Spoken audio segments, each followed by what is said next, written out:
என்னது 8:30 மணி ஆச்சா?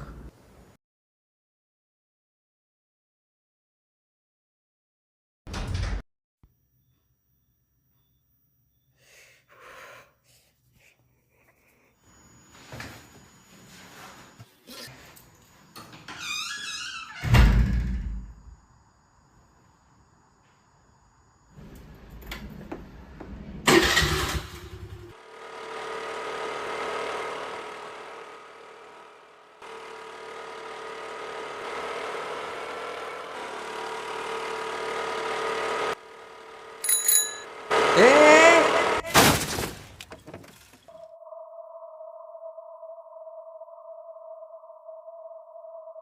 ஹேய் பிரவீன், செத்துட்டியா?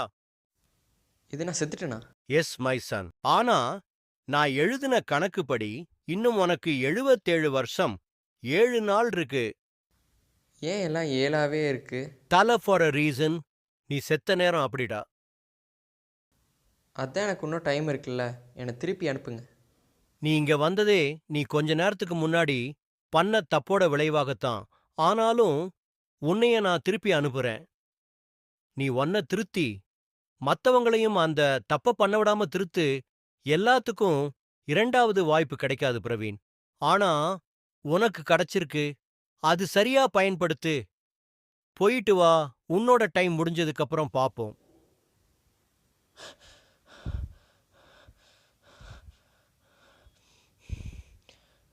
கனவா? இந்த மாதிரிலாம் நம்மளுக்கு கனவு வந்ததே இல்லையே. இந்த கனவு ஏதாச்சும் நம்மக்கிட்ட சொல்ல வருதா? நம்ம என்னமோ தப்பு பண்ணோன்னுலாம் சொன்னாங்க அந்த கனவில். நம்ம என்ன தப்பு பண்ணோம்?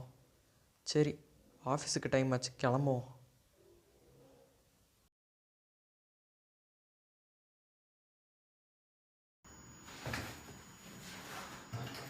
நீ பண்ண தப்ப திருத்து. நம்ம என்ன தப்பு பண்ணோம்?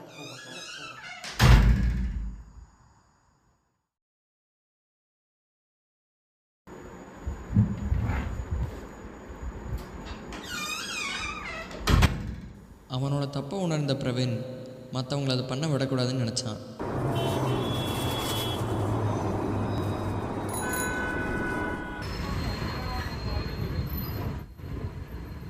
மற்றவங்களுக்கு ரோடு ரூல்ஸை சொல்லி தந்து உதவியும் செஞ்சான்.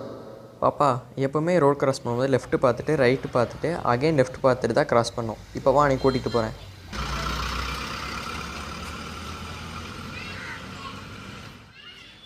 எல்லாத்துக்கிட்டையும் ரோட் சேஃப்டி அவேர்னஸை கொண்டு வந்து ஆக்சிடென்ட்ஸையும் அதில் ஏற்படுற உயிரிழப்பையும் குறைக்கணும்னு நினச்சான். பிரவீன் மாதிரி இன்னும் பலர் மக்கள்கிட்ட அவேர்னஸ் உருவாக்கிட்டு தான் இருக்காங்க. ஆனால் அதனால் மட்டும் ஆக்சிடென்ட்ஸை குறைக்க முடியாது. ஆக்சிடென்ட்ஸை குறைச்சி அதில் ஏற்படுற உயிரிழப்பையும் குறைக்கணுன்னா அதுக்கு முதல்ல தேவை நம்மளோட